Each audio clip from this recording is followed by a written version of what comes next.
कल हमने योगफल क्या क्या पढ़ा देखो। कल हमने तुम्हें पता है कि क्लास 10वीं स्टार्ट की गई है और पहली एक्सरसाइज जिसका नाम है वैदिक गणित वो हम पढ़ा रहे हैं। तो कल हमने पढ़ा था योगफल और पढ़ा था व्यवकलन और गुणा। तीन चीज पढ़ी थी नहीं पढ़ी थी? मुझे उम्मीद है तीनों चीज आपके समझ आ गई होगी। हम पढ़ेंगे आज गुणा में एक ही सूत्र पढ़ा था कल, एकाधिकन पूर्वेण का। एकाधिकन पूर्वेण का एक ही सूत्र पढ़ा था। एकाधिकन पूर्वेण का एक सूत्र पढ़ा था। हम गुणा करने की केवल एक ही फॉर्मूला पढ़ा है आपने। अब अगला फॉर्मूला है जिसका नाम है आपकी बुक में दिया हुआ है निखिलम विधि से फॉर्मूला, जो कि सबसे ज्यादा प्रभावी सूत्र है। किसी में भी लगा सकते हो तुम।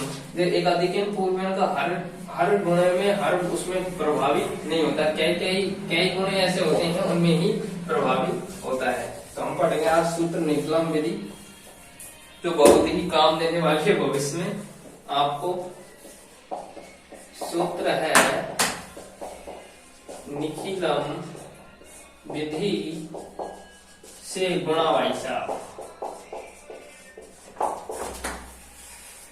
निखिलम विधि से गुणा, जो कि हर कोई सा भी गुणा हो, कितने के भी अंक का हो, आप इस विधि से कर सकते हो। प्रत्येक गुणे में आपके पास में ये विधि प्रभावी है।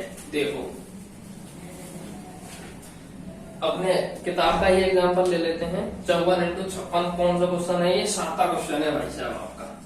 क्वेश्चन नंबर 7 है 54 इंटू 56 और बोला गया है कि निखिलम विधि से इसको क्या करो? गुणा करो। तो निखिलम विधि से इसमें गुणा करना सीखते हैं। देखो निखिलम विधि में तुम्हें तीन चीज याद रखनी है, बस तीन चीज। फर्स्ट चीज, सबसे पहले आपको आधार देखना है कि आधार क्या है। फिर देखना है आपको उपाधार, समझ रहे हो ना? और फिर देखना है आपको उपाधार अंक। अब ये कैसे निकालते हैं ये बताता हूं। देखो आधार जो है आपके पास में दो अंकों की कोई भी संख्या हो, दो अंकों की जो भी कोई भी संख्या हो, उसके लिए आधार हमेशा 10 लिया जाता है। और 3 अंकों की संख्या के लिए 100 लिया जाता है और 4 अंकों की संख्या के लिए एक आधार लिया जाता है। इस प्रकार से तुम्हें याद रखना है, समझ लो ना? आधार का नियम तो ये है, 2 अंकों की संख्या है तो आधार हमेशा 10, 3 अंकों की संख्या है तो 100, 4 अंकों की संख्या है तो 1000, समझ लो ना? और उपाधार कैसे निकालते हैं? उपाधार निकाला जाता है आपके पास में इनके बीच में जैसे कि आपके पास में 54 आ गया तो इसका उपाधार निकालो। जैसे कि 2 अंकों की संख्या है ये, तो 2 अंकों की संख्या के लिए आधार तो कितना हो जाएगा? 10 हो जाएगा। तो उपाधार निकालने के लिए आधार को इतनी संख्या से गुणा करते हैं कि इन दोनों के क्या आ जाए? करीब आ जाए। तो बता ऐसी कौन सी संख्या है जिससे गुणा करने पर आधार को इसके करीब आ जाएगा? वो कितनी कौन सी संख्या है? 5। कितना हो जाएगा मुझे बता? 50 आ जाएगा नहीं तो? और जिससे भी गुणा किया है वो क्या होता है? उपाधार अंक होता है।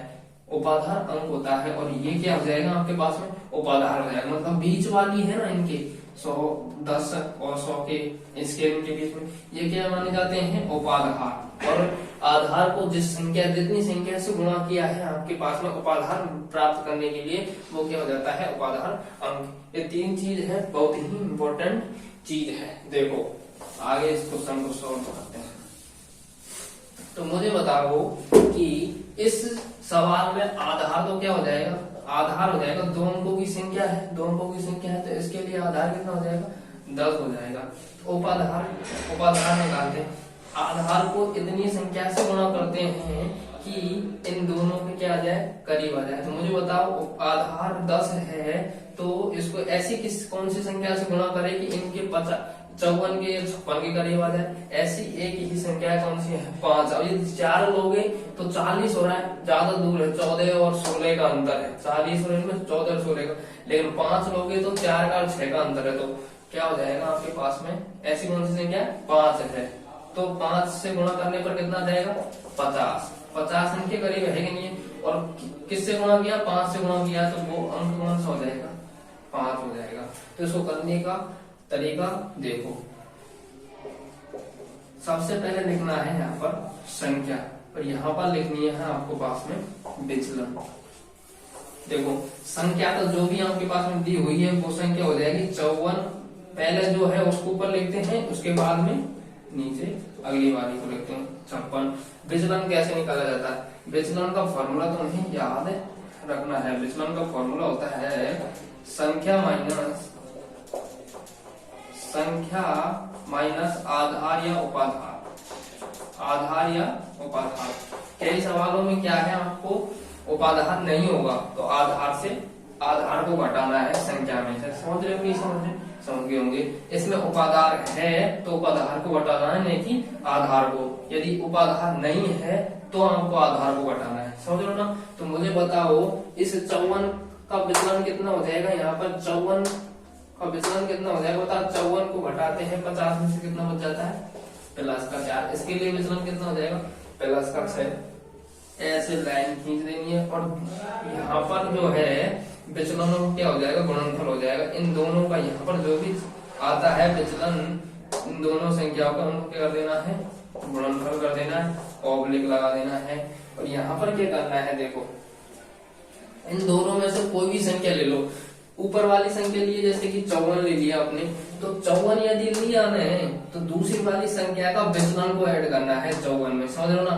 54 लिया तो इस संख्या का विचलन को ऐड करेंगे। यदि 56 लिया तो इस संख्या के विचलन को इसमें ऐड करेंगे। यदि आपने 54 लिया है तो इस संख्या के विचलन को इसमें ऐड किया जाएगा। समझ रहे हो नहीं समझ रहे?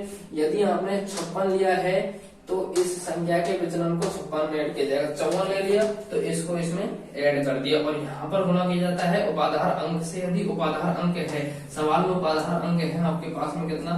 5, तो 5 से गुणा कर दिया जाएगा। तो बताओ कितना हो गया आपके पास में? 6 चौको कितना हो गई? यहाँ पे 24 हो गई। 6 चौको कितने हो गए? 24। 24 हो गई नहीं हो गई? हो गई। 54 और 6 कितना हो गया? 60, और 5 से गुणा कर दिए। ये हो गया आपके पास में 24, और इनको गुणा कर देंगे 3 से। समझ लो? अब यहाँ पर आपको एक नियम याद रखना, कैसे कि यहाँ से इन 24 को यहाँ उतारे। जैसे कि एकाधिक पूर्व में अपन के जो भी संख्या आती थी उनको मिला के लिख देते थे, लेकिन आपको यहाँ पर सवाल बताया गया, यहाँ निखिलम विधि में भी ऐसा, निखिलम विधि में ऐसा नहीं करना है। आपको क्या करना है? आधार देखना है कि आधार में कितनी जीरो है। आधार में जितनी जीरो होगी उतने ही अंक यहाँ पर उतारा जाएगा पीछे से। देखते हैं आधार में कितनी जीरो है। 1 जीरो है तो आधार में जितनी जीरो होगी ना उतने हम उतार देंगे। ये बात तुम्हें ध्यान रखना है। आधार में 1 जीरो है तो 1 ही अंक उतारा जाएगा। 4, समझ रहे हो ना? पीछे से उतार दिया ना 4, तो जो भी अंक आगे बचा हुआ है इसको हासिल के रूप में इधर भेज देंगे। हासिल के रूप में इधर भेज देंगे। 2 बचा है तो 2 को हासिल में कितना हो जाएगा? 302, और 302 को यहाँ पर लिख देना, क्योंकि आगे कोई भी संख्या नहीं है। यदि आगे कुछ होता ना ऑब्लिक लगा करके तो आपके पास में 1 ही अंक लेते और 30 को हासिल में भेजते। आगे नहीं है तो आपके पास में ये क्या हो जाएगा? इसका आंसर हो जाएगा 30, 24। इसको उतारो ऐसे, जैसे जिस तरीके से मैंने आपको बताया ऐसे ही तुम्हें बोर्ड के एग्जाम में लिखना है, तो आपका एक भी नंबर नहीं कटेगा। अगला क्वेश्चन, हम 8वें क्वेश्चन की बात करते हैं। नेक्स्ट क्वेश्चन क्या है? इसको उतारो पहले। अब 2 अंकों का, इससे अगला हम 3 अंकों का सीखेंगे। कोई दिक्कत नहीं है बिल्कुल। इन चीजों को तुम्हें ध्यान रखना है कि आधार कैसे निकालते हैं, उपाधार कैसे निकालते हैं, उपाधार अंक कैसे निकालते हैं, और विचलन कैसे निकालते हैं। देखो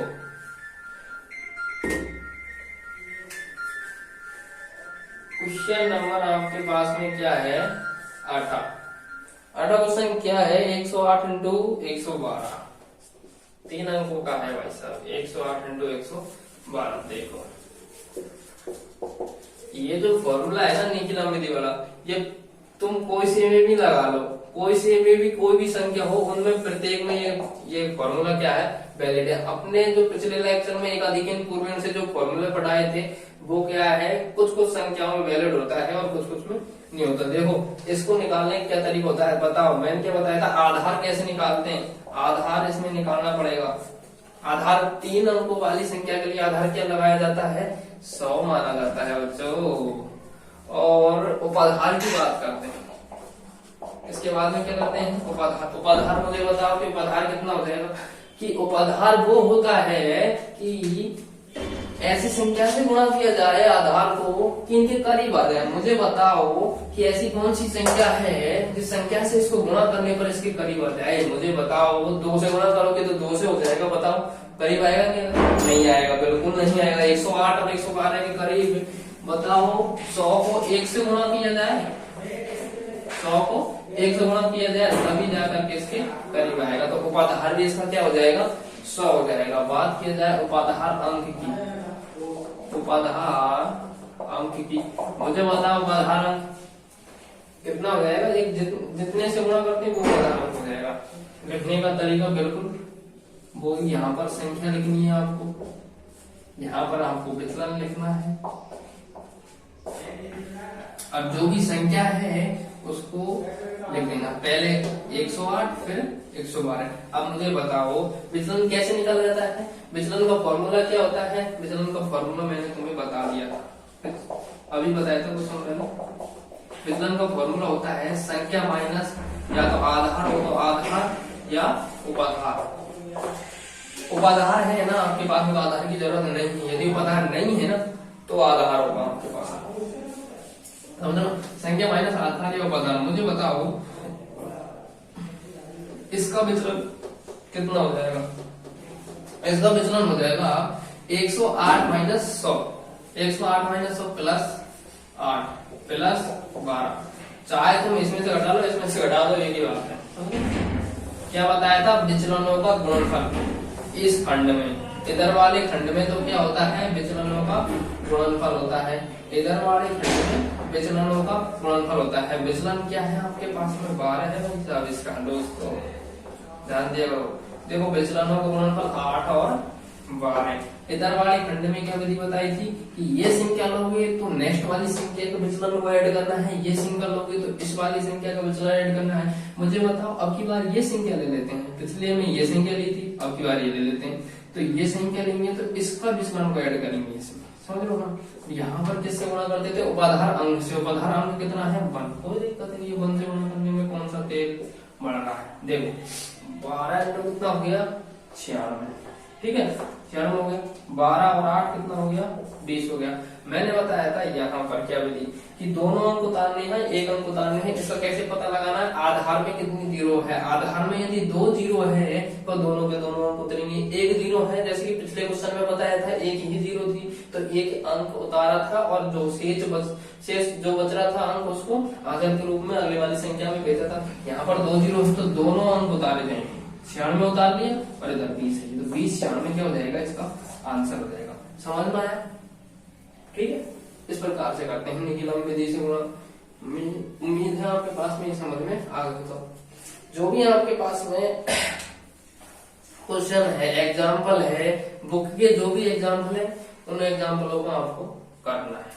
समझ लो, किताब के एक भी क्वेश्चन में आपको नहीं छोड़ूंगा, पूरे क्वेश्चन कराऊंगा आपको, समझ लो।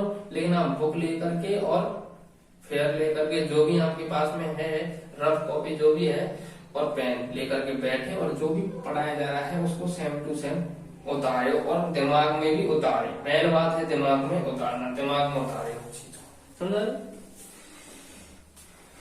अब ये तो क्लियर हो गया होगा। निखिलम विधि इंपॉर्टेंट है, इंपॉर्टेंट है, ध्यान रखना। निखिलम विधि आगे भी आपको काम देगी। तो उतार लिया हो तो इसको मिटा लो। अब गुणा की हम अगली विधि, 2 विधि पढ़ ली आपने, निखिलम विधि पढ़ ली, एक अधिक पूर्व पढ़ लिया। अब अगली विधि देखते हैं। अगली विधि क्या नाम? बताओ क्या नाम है अगली विधि का? अगली विधि का नाम है भाई साहब एक यूनियन पूर्वेन। क्या है? एक यूनियन पूर्वेन। सभी संख्याओं में वैलिड नहीं है ये भी। एक यूनियन पूर्वेन। देखो लिमिटेशन है, इनकी भी कमियां है। लिमिटेशन मतलब कमियां कमियां हैं। देखो क्या है, एक यूनियन पूर्वण का मतलब भी समझ रहे होगे, जैसे एकाधिकहीन पूर्वण था कि पूर्व वाले अंक या संख्या में एक अधिक। एक यूनियन पूर्वण का मतलब एक का मतलब एक, न्यून का मतलब क्या होता है, कम होता है, पूर्वण का मतलब पहले वाली संख्या या अंक में। तो पहले वाली संख्या या अंक में एक कम करना है इस विधि में आपको, और कुछ नहीं करना है। जैसे क्वेश्चन है आपके पास में, आपकी बुक का ही क्वेश्चन है, 9वां क्वेश्चन है। 9वां क्वेश्चन क्या है, 137 इंटू 9999, समझ लो ना।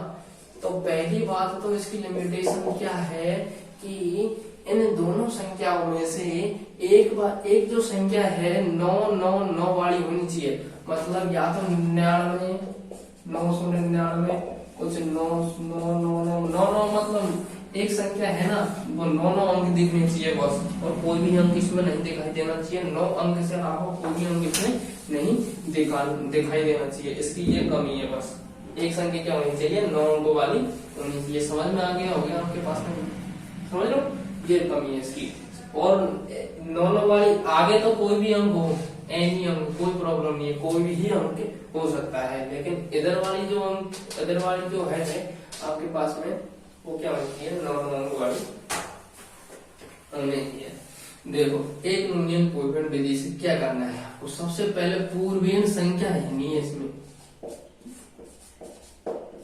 पूर्वेण संख्या ध्यान रखेंगे, इसमें पूर्वेण संख्या मुझे बता कितनी हो जाएगी, 137 हो जाएगी पूर्व वाली संख्या। पूर्वेण अंक ही नहीं पूछिए, पूर्वेण संख्या, समझ लो। और पूर्वेण संख्या में एक कम करना है, पूर्वेण संख्या का एक यूनियन, पूर्वेण संख्या का एक यूनियन कितना हो जाएगा, 137 का एक यूनियन हो जाएगा दोस्तों 136। तो यहां से हम करना प्रारंभ करते हैं। तो 137 का कितना हो जाएगा, 136। मतलब 137 में क्या क्या है, एक कम, ऑब्लिक जो भी आपके पास में 9 वाली है उन संख्या को यहाँ पर लिख देना है, और जितना एक कम हुआ है उसको यहाँ से घटा देना है। एक यूनियन जो पूर्वण संख्या का एक यूनियन है उसको यहाँ से घटा देना है। देखो कितना बच जाएगा आपके पास में, नहीं आई समझ में। मतलब पहले वाली संख्या में क्या करना है, एक कम। पहले वाली संख्या कितनी है, 137, इसमें क्या करना है, एक कम, ऑब्लिक जो भी संख्या शेष बची हुई है उसको घटा देना है एक यूनियन वाली संख्या में। एक यूनियन वाली संख्या कौन सी, 136 एक यूनियन करने पर 136 आई ना, उसको घटा देना है शेष बची हुई संख्या में से। बस इतना सा करना है। मुझे बता ये तो 136 आई है, अब इसमें से घटाओ कितना बच जाएगा आपके पास में, 3, 6, 8, 9, ये बच जाएगा, नहीं बच जाएगा, बच जाएगा। इसमें कोई वो नहीं है आपके पास में कि एक अंक लो या 2 अंक लो, बिल्कुल मिला के लिख देना है इन दोनों संख्या, ये इसका मकसद है। कितना सीधा है मुझे बताओ, बहुत ही सीधा सवाल है, ठीक है। इससे नेक्स्ट देखते हैं, इसको उतारो, ठीक। नेक्स्ट देखते हैं, नेक्स्ट क्वेश्चन 10वां। 9 क्वेश्चन हो गया आपके पास, इस एक्सरसाइज के 9 क्वेश्चन हो गए। देखो आपको 10वां क्वेश्चन क्या है, 10वां क्वेश्चन आपके पास में 2 अंकों का है, 46 गुणा 99। 10वां क्वेश्चन है आपके पास में 46 गुणा 99। तब देखो कैसे करना है। जो भी क्वेश्चन आपके पास में इससे पहले बताया था ना, सेम टू सेम वैसा है। पहली बात तो ये देखना है कि एक यूनियन पूर्वण से ये सॉल्व होगा कि नहीं। मैंने क्या बताया था, देखना है कि इन दोनों संख्या में से एक संख्या क्या होनी चाहिए, 9 वाली होनी चाहिए। दिखाई दे रही कि नहीं दिखाई दे रही, तो इसका मतलब ये तो कंफर्म हो गया कि एक यूनियन पूर्वण से इसको हल कर सकते हैं। एक यूनियन पूर्वण से इसको हल कर सकते हैं, तो किस तरीके से एक यूनियन पूर्वण को हल किया जाता है, इससे पहले बता दिया था क्वेश्चन में। किस तरीके से किया जाता है कि सबसे पहले तो पूर्वण संख्या देखनी है आपको। पूर्वण संख्या बताओ, पूर्वण संख्या कितनी है, 46। और पूर्वण संख्या में क्या करना है, एक कम। पूर्वण संख्या का एक यूनियन का मतलब एक कम, तो एक यूनियन करते हैं। पूर्वण संख्या 46, एक यूनियन कितना हो गया आपके पास में, 45 हो गया कि नहीं हो गया भाई साहब। 45 बोल रहा हूँ, बोलने पे भी ध्यान देना है, 45, ठीक है। तो पूर्वण संख्या 46, उसमें एक कम ऑब्लिक शेष बची हुई संख्या 99, एक यूनियन संख्या 45। समझ गए? तो ये कितना हो गया? 46 में से कम किया 45, इसमें से कम किया तो आपके पास में 54। तो मिला के लिख देना है, वजन मूल्य का नाम लेकर के 45 54 क्या हो जाएगा? इसका आंसर हो जाएगा। उम्मीद है आई समझ में आपके पास में। ये आपके पास में एक यूनियन पूर्वण विधि के जितने भी सवाल थे आपके यहाँ पर 2 सवाल थे, 9वां और 10वां एक यूनियन पूर्वण विधि का है, तो दोनों सवाल आपके पास में यहाँ पर हो गए कि नहीं हो गए? हो गए। बिल्कुल बेसिक से पूरी चीज बताई जा रही है, जो भी बच्चा बिल्कुल पहली बार भी पढ़ रहा होगा ना उसको तो सीख जाएगा। ध्यान से देखना, लेकिन क्या क्या बोला है समझ, उनको ध्यान देना, उन पे ध्यान देना, बस वो ही ट्रिक से पूरी चीज होगी आपके पास में। ठीक है,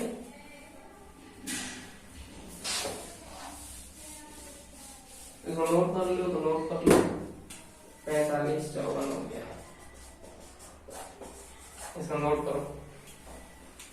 इसके पश्चात आपके पास में एक और विधि रहती है ऊर्ध्व तिर्यक विधि। गुणाओं में एक जो विधि रहती है आपके पास में वो विधि है ऊर्ध्व तिर्यक विधि। इससे गुणा करना हम सीखते हैं।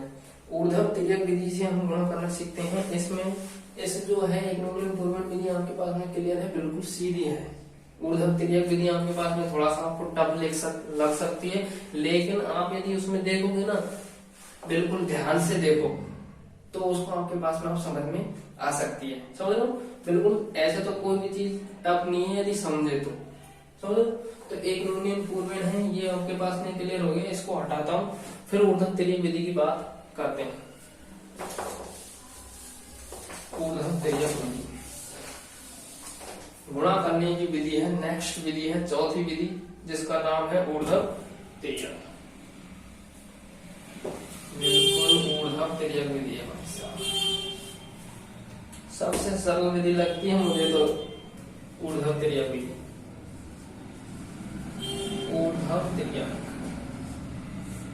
ऊर्ध्व तिर्यक विधि से गुणा करना सीखते हैं। कौन सा है? 11वां।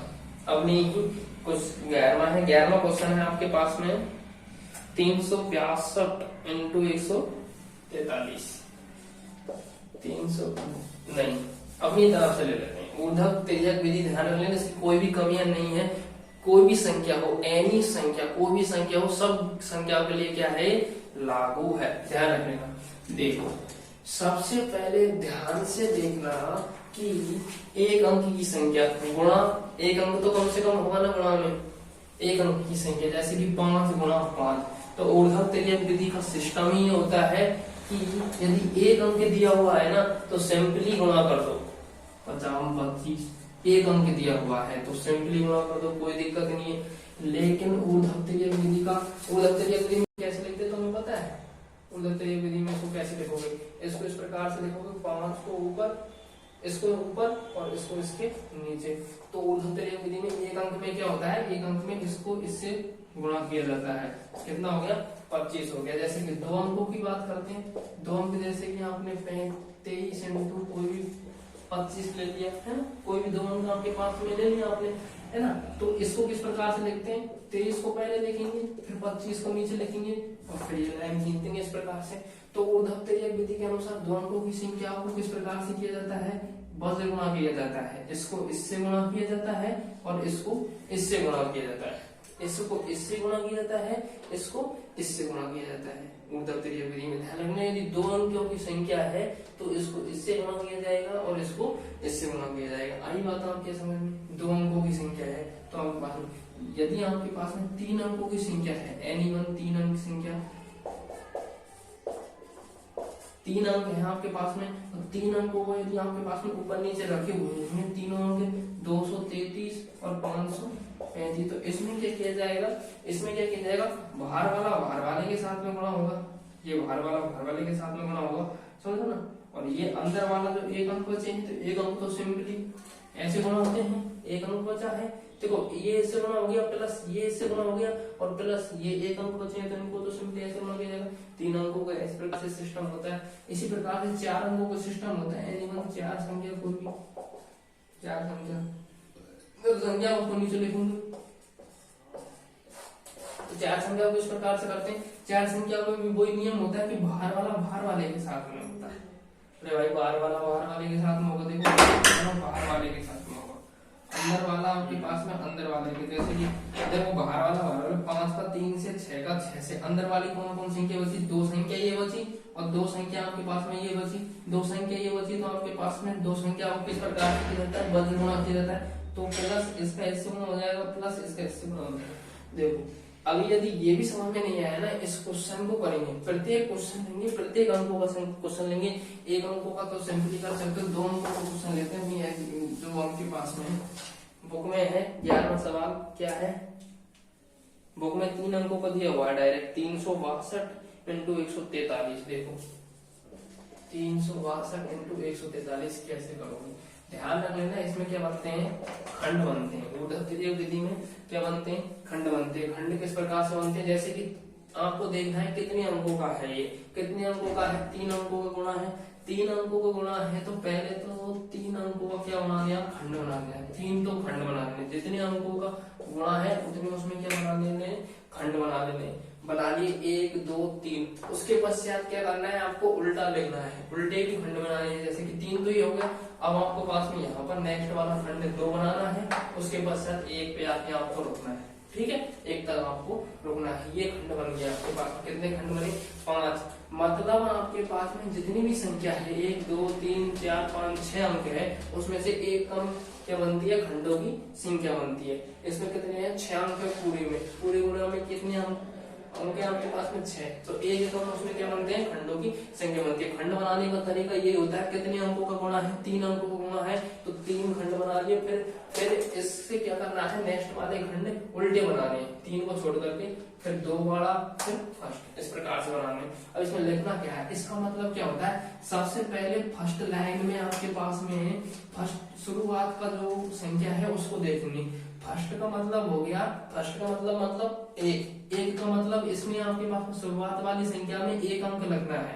2 का मतलब शुरुआत वाली जो संख्या है उसमें शुरू से, देखो शुरू तो हुआ है कि नहीं हुआ, तो शुरू से 1 अंक लिख दिया, और इसमें आपको शुरू वाले 2 अंक लिखने हैं, इसमें आपको शुरू वाले 3 अंक लिखने हैं। लेकिन इसमें देखोगे ना तो पीछे वाला 2 हो गया ना, और पीछे वाले 2 में पीछे वाले 2 अंक लिखने हैं, पीछे वाले 2 अंक कितने हो गए, इस संख्या, लेकिन इस लाइन में इस संख्या का ही नाम है, इस संख्या से कोई मतलब नहीं, आपको इस संख्या की पीछे वाले 2 अंक लिख दिए, फिर इस खंड में आपको पीछे वाला 1 अंक लिख देना।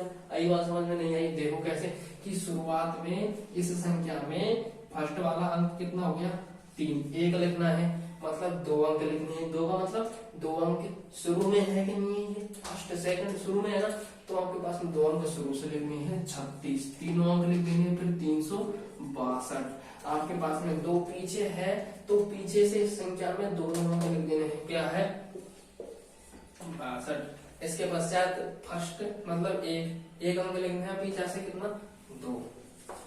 इसी प्रकार इसका लिखना, देखो इसमें 1 लिखना है, फिर इसमें 14, फिर 3 अंक लिख देने इसमें, फिर पीछे से 2 अंक लिखने, पीछे से 2 अंक मतलब 43, अब पीछे से 1 अंक लिखना मतलब 3, और ऐसे लाइन इसमें खींच देना है। मुझे बताओ तरीका समझ में आया, बिल्कुल समझ में आया होगा, जैसे कैसे देखो, अब अभी बता चुका हूँ इनको बारे में। तो यदि आपके पास में 1 1 हो तो सिंपली ऊपर नीचे इनको गुणा करना है, इसको इससे गुणा करना है, इसको इससे गुणा करते हैं, और फिर आपके पास में यदि 2 अंक है, 2 वाले अंक है, तो इनमें क्या करना है, वज्र गुणा करना है, वज्र गुणा करना है, समझो, और प्लस करना है, मतलब इसको इससे गुणा, फिर प्लस इसको इससे गुणा, ठीक है। अब 3 वाले अंक है, तो बाहर वाला बाहर वाले के साथ में गुणा करना है, ये बाहर वाला ये बाहर वाले के साथ में गुणा करना है, ठीक है, बाहर वाला बाहर वाले के साथ में गुणा करना है, और बचे कुछ 1 अंक का किस प्रकार से होता है, जिस प्रकार से इसको कर देना है, समझ रही बात।